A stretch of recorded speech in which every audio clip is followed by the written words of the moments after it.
Let's discuss more what AI getting bolder means across the digital ad space. Joining us on set, MNTN CEO Mark Douglas and our very own Julia Borson. Welcome to both of you. Thank you. It's a pleasure. Julia, let's just kind of get up to speed with Google has been the go-to place for digital advertising for, 20 years now?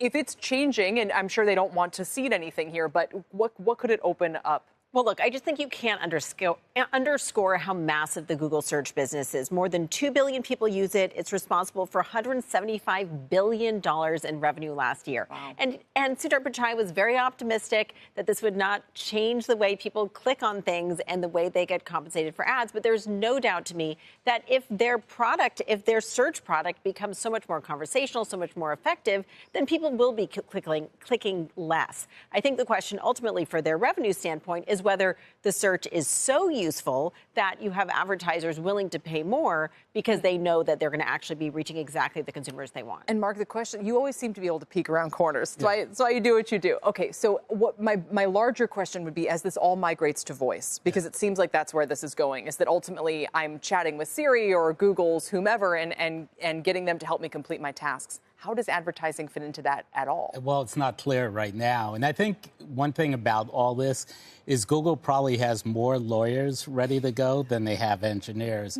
Because if you now are using features like AI Overview and you're summarizing content that you previously clicked to, how is that not a copyright violation? Absolutely. So now somebody's going to have to get paid or Google's going to get sued by virtually every publisher. How have we resolved these issues at all? So when AI was first launched, obviously there were a bunch of different publishers or individuals who said, well, wait a minute, this is based off of my data. Where did we leave that argument? Well, OpenAI has started to make these deals, and they just made a deal with Meredith, which owns People Magazine, Food and Wine Magazine, and they want to ensure that they're not facing lawsuits, but then also that there's attribution, that people can click to a link to maybe find the recipe or click to the link to find the original article rather than just the summary. And I think this focus on attribution is what's going to avoid those lawsuits. But the big question, though, is where the ads fit into this, right? Where do the ads fit into this? If you're having a conversation and you're not clicking to read an article on People Magazine, and I say, tell me what the recipe is, and it tells me how to make something, then I'm not actually seeing the ad that might be part of it. Right. So that's essentially, I've always said that, at the end of the day, people don't go to Google to get ads. They go to get traffic. Right. And if they could get the traffic without the ad, they would take that all day. And so what Julia's describing is essentially that scenario where the summary, if they get past the legal issues, leads to still going to the destination. And the summary becomes the ad without the brand, without the brand having to put it there. Or the way that I'm trying to think about this is if I were a company and I said, well, I just want my summary to make it up there. Yeah. But then to the user, does that dilute, or undermine the experience, right? You want the best answer, not necessarily the one that was paid for. Right. So the answer itself, so remember, there's always a publisher and there's an advertiser. So the answer comes from the publisher, the person that wrote the content. And then, so let's use this food example, but now I'm HexClad, and I want you to cook that food with my brand. That starts to become more ingrained in the content. Yeah.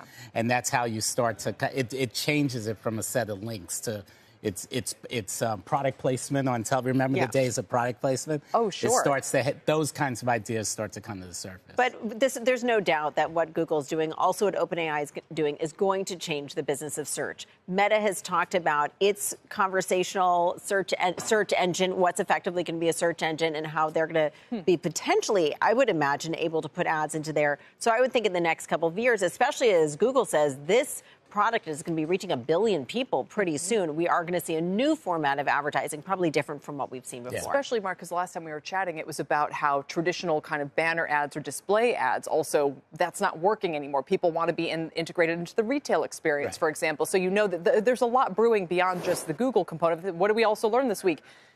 Traditional TV is not the advertising powerhouse it once was. So it feels like this inflection point for the whole industry. But I would say, while traditional TV may not be, we have certain categories that are still incredibly strong, like sports. Sports is incredibly strong in terms of viewership and also in terms of advertising. And then also, if you look at the streaming video market, I mean, digital ad spend this year between the upfronts and the new fronts, that's the period that's happened over the past couple of weeks, we actually saw digital ad spending up 32% over last year. So up to $16.5 billion.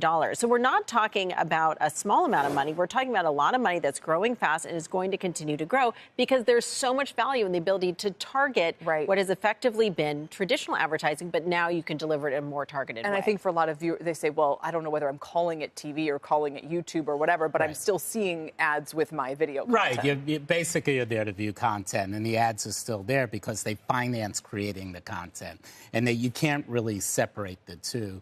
I think one thing with Google also, their business model is so purely a profit generator now. People forget 60% of revenue is you just typing in a name without putting .com on the end, right?